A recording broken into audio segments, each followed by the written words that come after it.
Again, I appreciate your being here. Now, first thing I'm going to do, just as we're getting started, I promise I won't make you go through a lot of these things, but I'm just going to check quickly if you can hear me. So I just put a poll. I'm going to put a poll out there, and just tell me if the audio, so if you can hear me. So I guess I need to keep talking if we're going to do that. So let me know if you're okay. Looks like we've got lots of people. I can turn the volume up a bit. Most people, 99%, say they can hear. So I'm going to speak just a little bit louder for the rest of you, and I'm going to close the poll. So let me do that. I'm going to check your audience, your view real quick to make sure you're seeing what I want you to see. And looks like you are. Okay, great. Again, thank you for coming. My name is Paul Corder. I'm COO of Perfect Golf Event. I've been doing golf events for about 16 years. Run a number of events myself personally, besides running the operations side of the company. And what we try and do is we try and help organizers have a more successful event. That helps our company as well, because you're loyal to us, and also we want the events to be successful. So we do a lot of different webinars. I think you'll find them informative. We try not to make them infomercials. I kind of use the real experiences that I've learned from my events, plus all the other organizers that I've talked to over the years on so successful. So we do a series of webinars. This one's on sponsorships. I have one later on about launching your event. I have one tomorrow on golf event formats, and we have others coming up, prior to the start of your golf season. So again, if you're just joining us, my name is Paul Corder. You don't have to take you can take notes, but I'll send you a copy of the presentation afterwards, so you'll have the screenshots to follow as well. And there's certain forms here you may want to request. All right, so today we're going to talk about how to sell sponsorships to a fundraising golf event. And if you've done events before, one of the things you'll know is that the real net revenue off a golf event comes from the sponsorships. The player fees will usually cover the operating expenses, the golf course, the food, the beverage, the prizes, the awards, contests, things like that. If you're playing on a really great golf course, you can charge a premium, and you can make a profit. So you can say make some money off of the players' fees, but if you really want to make a lot of money, it's all going to come from the sponsorships. So today we're talking about sponsorship objectives. We'll talk about sponsorship categories. Importantly, how to find sponsors, and even more importantly, how to close sponsors and get them to be part of your event. So hopefully that's what you've signed up for. I tend to go a little quickly. I'll try and slow it down a bit, but I know everybody has busy schedules, and we have a lot of content here. So first of all, the objectives. Obviously with a fundraising golf event, you want to raise money. You want to cover the cost of the event day contests and activities. You want to provide recognition to the sponsors overall that are involved, and you want value and excitement to your golfers. What I do is, where my work, and I work with a lot of events and I run a lot of committees. What I do first of all is I work on breaking the sponsorships into categories, rather than just having a blatant statement that says, oh my goodness, we got to sell a lot of sponsorships. I try and first define what type of sponsorships we're going to sell, and you'll see why that's important in a bit when we begin to talk about finding sponsors and selling the sponsorships. But I break the sponsorships into the categories, and we'll walk through these quickly. But I have primary, contest and event, hole and pin flag, barter, donation, and then we have a group called unique sponsorships. So what you're trying to do as you're going through the process is you're trying to identify the potential sponsors and fit them into a category that makes the most sense based on their ability to provide a sponsorship. Now, one of the things I want to tell you to do first of all is hopefully as you're going through the process of planning your event, and this slide's on all of my presentations, is that you've got your financial results from last year if you had an event, and that you've got you have your goals established for 2020. And I have my committees, we walk through this very, very detailed to say, okay, what did we do in 2019? What are we going to do in 2020? And we break it down by all the different types of sponsorships. Then we have also all of our expense categories, and that's how we break down what we're trying to do. And it's very important when you're running golf events to kind of keep a history, So each year when you work with your committee, you can say, hey, here's what we did well last year, here's areas we didn't raise enough money, and then set your goals for the following year to try and improve those different categories. So, and if you want a copy of the spreadsheet that I'm talking about here, on the slides, it'll tell you how to request a copy of the actual Excel spreadsheet you can use for your committees. So let's talk about the type of sponsorships.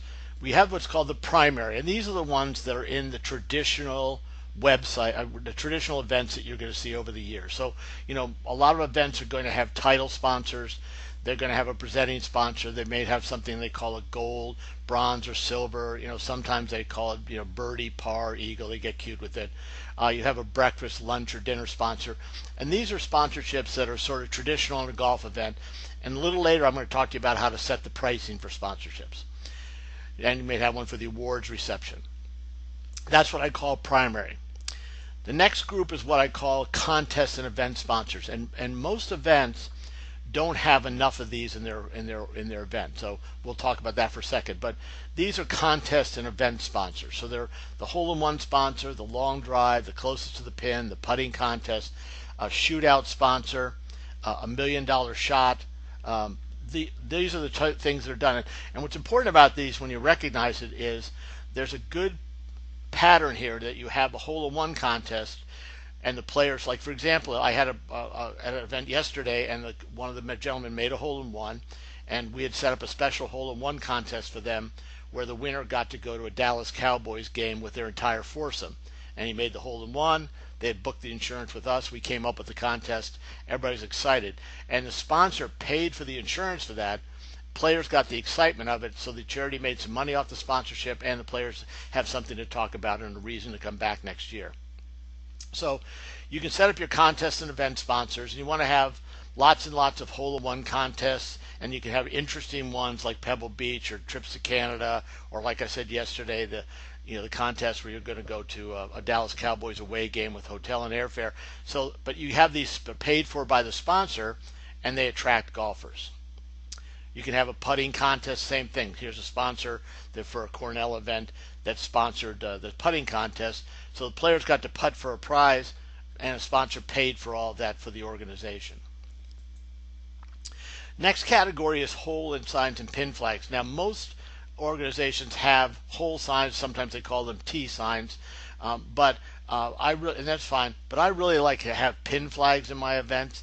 And I usually sell out pin flags much more than I sell out my tee signs, because what happens is pin flags are inexpensive. They're about $30. You can put a different sponsor on each one, so you can have 18 different sponsors.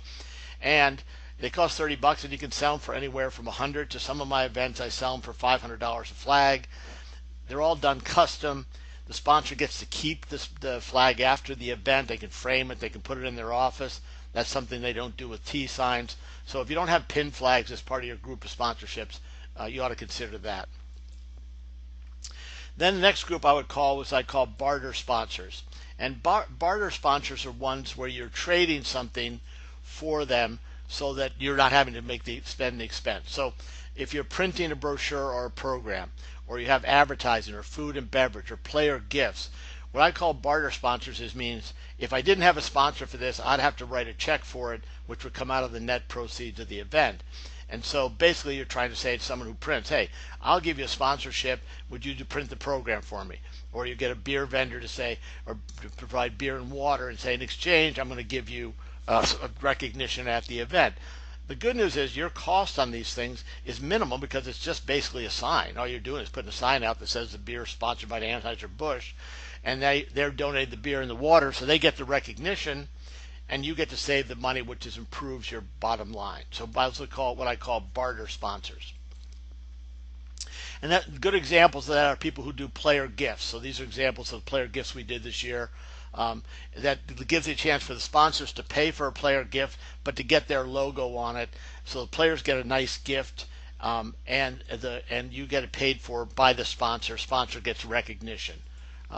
Here's a cool new one that we just started doing this year, which I really like because it's a gift set that comes in a gift box with a ball marker, divot tool, hat clip, golf.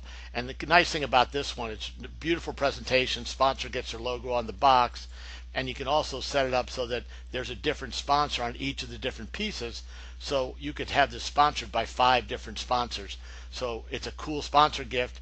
Players get a really nice gift, and you've made some money off the sponsorship. And then another category we call is donation, and these are things where sponsors give you things that you can turn into cash. So they might be things that they donate, auction items, raffle items, player prizes, arrival gifts, things like that. Go back for a second. And again, I'm always looking for things that'll take that you can say, this sponsor has the potential to do something with me. Do they have the potential to be a primary sponsor, or are they a smaller business and the best we're going to do with them is they're going to be give us an auction item? Well, that's fine, because if I can turn that auction item into cash, then that gives me the ability to raise more money.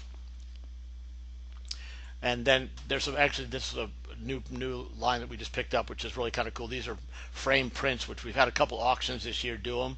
And I really like them. They're Animal House, Godfather, Caddyshack framed prints, and they're pretty cool. And they can be customized with the sponsor logo on them as well. That gives you an idea of sort of auction items.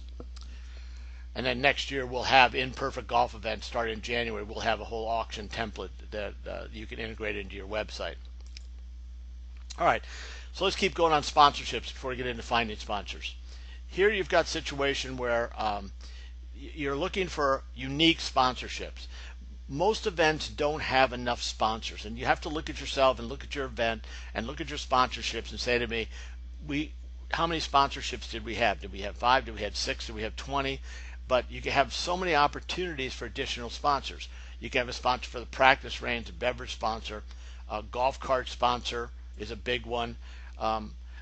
All my events, we sell out the cart clings that go on the front of the cart. It's a great sponsorship because they're inexpensive. They just peel their static clings. They don't damage the cart. But sponsors will show up, and then they've got, if you've got 144 golfers, you have 72 carts. They'll have their cling on 72 carts. And once a sponsor becomes a golf cart sponsor, they come back the following year. They want to be the golf cart sponsor again because it's so impressive. So if you're not using it as a sponsorship, it's another one to think about. You've got tee markers, scorecard sponsors.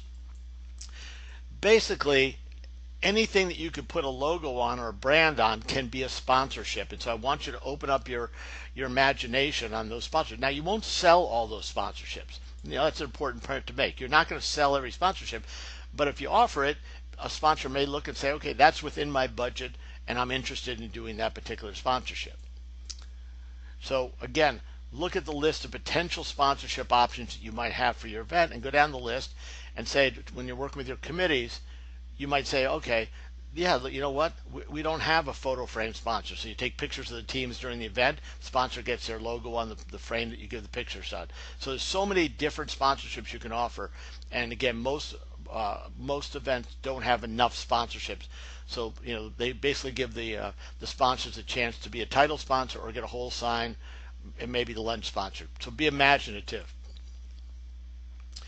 Remember, again, I know some of you are very experienced at organizing golf events and some of you are not. So those of you who are not, remember a rule of thumb is when you're doing your sponsorships to bundle together team spots into the larger sponsorships. So when you're setting your sponsorships up, remember that you're going to say, for example, for my events, I put 25% of the player spots that should be included with the sponsorships.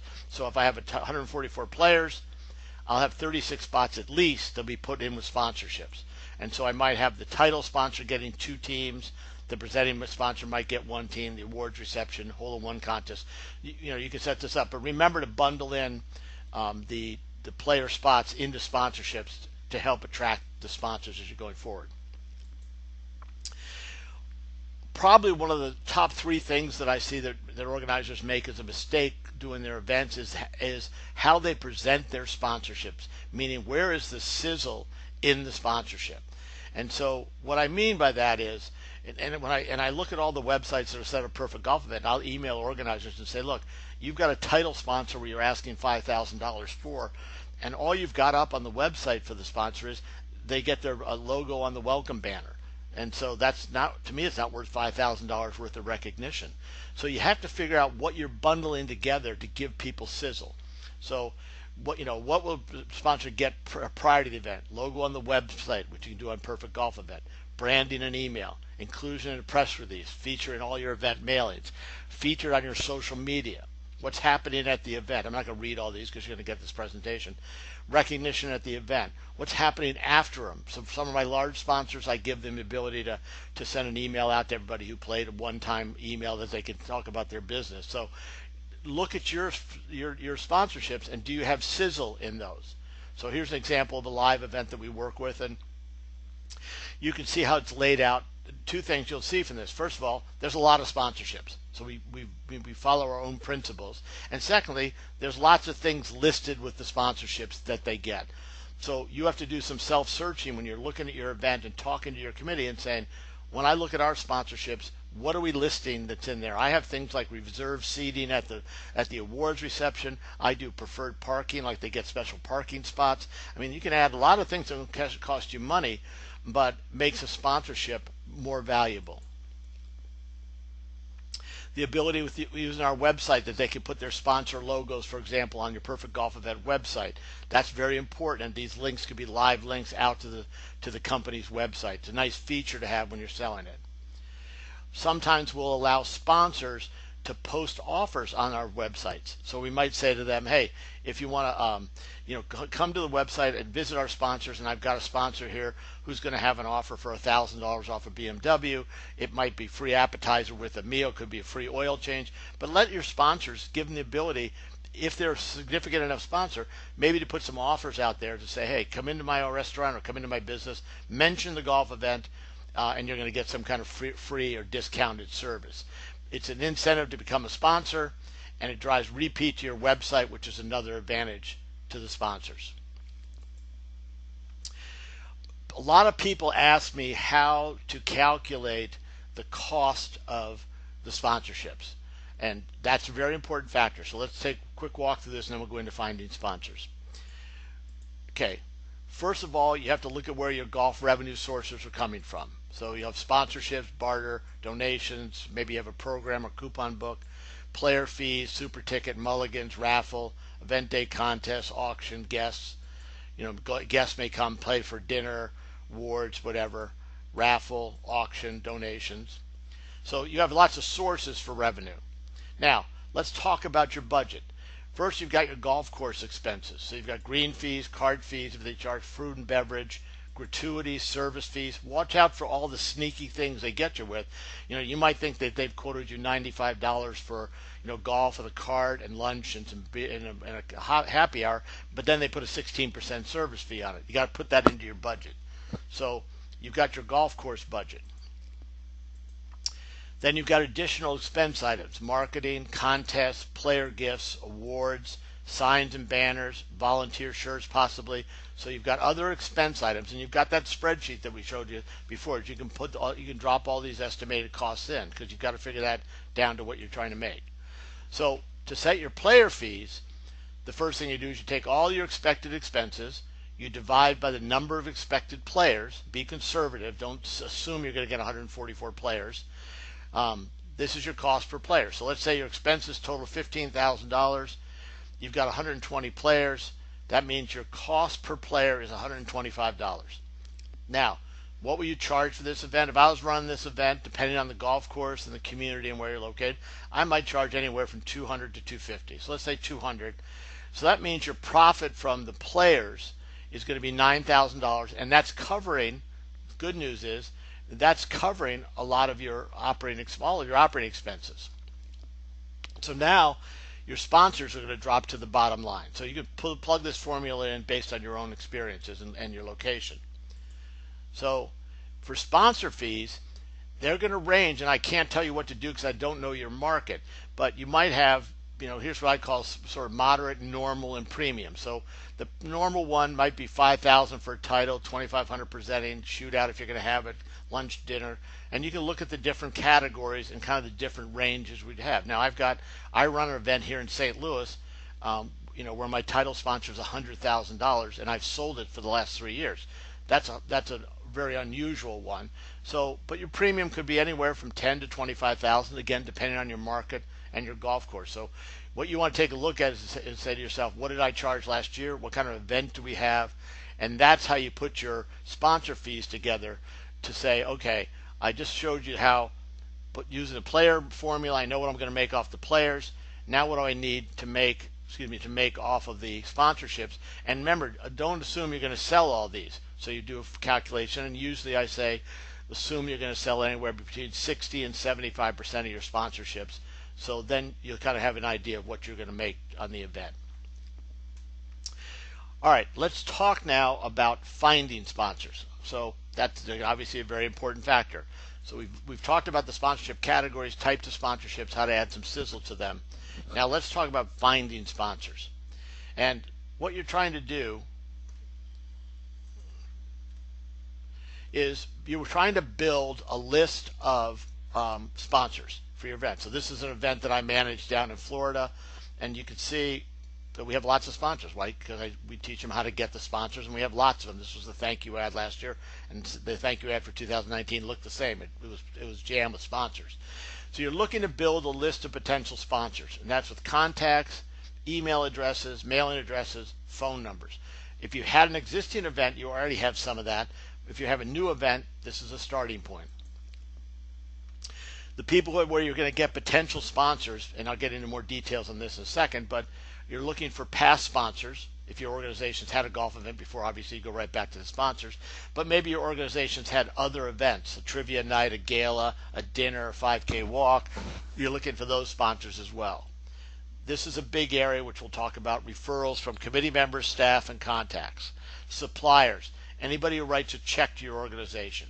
Local businesses, I'll talk to you about how to get to them in a second.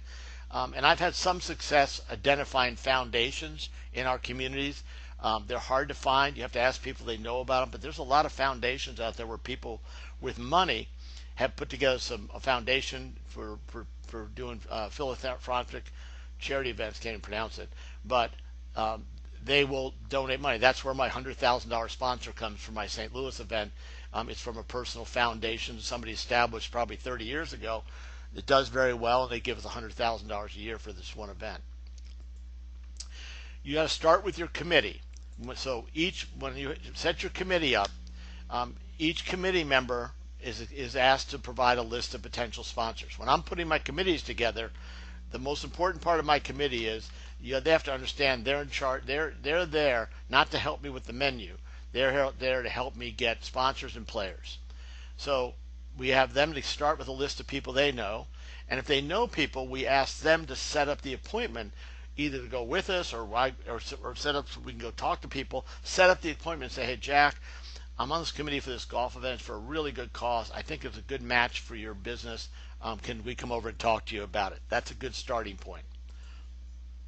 I set goals for each committee member, and that means I ask them to set a goal for a number of players they're going to bring in and number of sponsor dollars they're going to bring in. And remember, your committee members obviously are all volunteers, so you're asking them to set a goal to help share information with each other. You can't put pressure on them because most of them are all volunteers unless they're on your staff.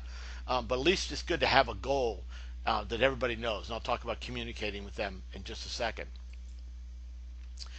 Current organizers that I talked about, previous people that did, it's a great source. And remember, if you've got a list, you can upload that into Perfect Golf Event, and we've got email templates that you can do to promote your sponsorships and say to people, hey, here's why we're having the event. Here's where the money's going to be used. Here's a couple testimonials from people who have benefited from the event and would like you to be a part of it. I do a lot of research, especially for new events, but also for existing events, looking for people in the community that could be potential sponsors. So I look at Chamber of Commerce members, marketing and advertising clubs, community business directories. So if you look at, again, I'm in St. Louis, Missouri. The community right near me got a lot of businesses is Clayton, Missouri. And Clayton, they make it easy for me. They put a guide out. They put a community directory out. It's got every business in town with their information on how to get a hold of them. So this is probably a 32-page book of all the potential business sponsors we could have that are just this one community. And I'll talk about how you do this work with these in a second. They also nice enough to put them all on the internet. So there's links now to all those people, and who the business is, what they do, some of the contact information. And so we gather that and part of our committee. And I make it kind of a year-round business. I'm always making lists. I manage a number of events in different markets, but I'm always making a list of potential sponsors. I read a business article or I see a PR release or something happens, and that's where you have to think. You're always thinking, how do I add more names to our potential sponsor list? Some people say, well, we just can't find any sponsors. And I'm going to give you a case study. I worked with one new golf event. They had done some fundraising events like their gala and a trivia night, but they didn't want to work with any of their existing sponsors because they didn't want to switch dollars from the one event to the golf event. So sponsor says, hey, I usually do the gala, this year I'll do the golf event. Well, that's not a net gain for the nonprofit. So they went out and they did the research I just described before, finding local businesses and contact information. They wrote 300 letters, and in the letter they had a letter, told the details of the event, how the funds were going to be used. So that was very open. They had a brochure on their organization, and then they had a place they linked the person to their Perfect Golf Event website where the person could look at more information on the sponsorship. A nice package. Especially like the fact that they told how the funds were going to be used and put in like a brochure about their organization. The result, they got 41 new sponsors for their organization, including a title sponsor for $10,000, a bunch of hole and pin flag sponsors. So it was really successful, but they had to go out and start from scratch and get 300 businesses contact, send a package out. So I tell people, you can get them if you want. You just got to put the work in. I look at people who are spending money. I'm sure you all get these Val packs in the mail, and then you might throw them away or not, unless you like to get cheap pizza. But I go through this Val pack and I look through it and I see who's spending money in my local market. If they believe in being in Val pack, I guarantee them I can tell them how a golf event's going to get them more business than Val pack's going to get them business. And I'll talk about that in selling points in a moment. So you add them to your target list. If somebody's supporting other events, if you look on the internet or the newspaper or billboards, I've actually pulled over on the highway when I saw billboards, and I saw like a billboard that said, thanks to all our sponsors for like our 5K run. And I just wrote down all the names that were on the billboard because I thought when I get to my committee, I'm going to say, hey, who knows somebody from Brookhaven Marketplace or Flora, because they obviously like to support events. Let's get them involved with our golf event. And you could do internet research. You can just Google in your own community, new businesses coming up. Google for businesses in your area. Maybe you want new businesses that are just opening up and are trying to get introduced to people in your community. I read online business journals for business openings, expanding, growing. I even look at recruiting ads because I figure if somebody's recruiting, they're growing and they want to keep the momentum up. So there's lots of different avenues to go find it. So when someone says to me, I don't know where to get any sponsors, you can understand the kind of lecture that we have. What you're trying to do is build this list for potential sponsors with that different, primary sponsors, contests, hole and pin flag, barter, donation, unique. You're trying to fill that in. If you have an existing event, then you're filling in with the people that you started with. If it's a new event, you're going to build this in the first year. You're going to struggle a bit to kind of get everybody going, but then you have your list for next year. So somebody maybe says, hey, I don't have it in the budget for next year. Tell me about it, before your next event. Okay, I make a note on that, and they're going to hear from us for sure. Once you have the list, I take that and I filter it through my committee because it's really important for my committee or anybody on my staff to go through and look at these businesses and say, where are they going to fit? Which category? Like if you've got a major bank, you're not going to go after them to be a whole sponsor. You're going to try and get them to be a contest sponsor. If you have somebody who is a small restaurant, you might want to get them to be a whole sponsor, maybe give you something for the auction or the raffle or whatever. So you have to know your people. So again, do your research on the potential sponsors, know who they are, and then match the sponsorship to the size of their budget. So you're not whiffing and missing a big opportunity on a huge law firm or accounting firm or architectural firm or whatever. You're asking them, go high, ask them to be big. Excuse me. All right. Now let's talk about selling sponsorships. First, understand, why does a business support an event? They used to just do it for the good of their heart. They were just good-hearted. I'm just going to do something for the community, and that's years ago. People don't do that anymore. They want some returns on their investment. So they sponsor them because They want to generate new business from the players in your event. They want to generate new business from the guests. And I think we miss this in our selling process. We forget to tell people it's just not the players that are going to be there. I've got guests coming. I got volunteers. I got other sponsors. I got committee members and staff. There's a lot of people going to be there besides just the players. They want to solidify relationships with existing clients. So they bring them out to a nice atmosphere with a great day of golf. That's why you want to have lots of contests and fun so that the person who's bringing 3 clients out will say, that was worthwhile and I got a chance to spend 4 or 5 hours with some of my clients and they like me more than they liked me before, get new business. And some do it just to show community support. But obviously, and the number one is they're asked by somebody with influence. That's why your committee is really important, meaning somebody's called them and said, Jack, I'm doing a golf event. I know we do business together. I'm on this committee. I need your support. Will you come over? And it's for a good cause. That's a really important way of getting people in. But you should understand all the potential reasons, and you try and find the hot buttons for people. If you do this, you'll be in the top 0.5% of all the committees and organizations in the country doing golf events, and there's 300,000 charity golf events. Do a little training. Have someone, you've got to have somebody in your committee who's got some sales moxie that can talk to people. And so what I do when we especially kick off our campaigns is I say, okay, let's make sure, let's get our group together and let's talk about the basic sales techniques. So I'll bring some pizza in, we'll sit down, we'll talk about the event, we'll walk through the benefits of the event, what's going to happen that day. So we invite them in to train them. We focus on some of the basic key points of selling. Remember, a lot of your people are accounting or financial planning people, whatever. They're not necessarily salespeople. So we try and teach them about having an objective before you talk to a sponsor. What are you looking to get them to commit to? Just don't say, would you like to be a sponsor? You're going to ask them. You're going to ask them to be a particular sponsor because you've done your research. You might have an alternative.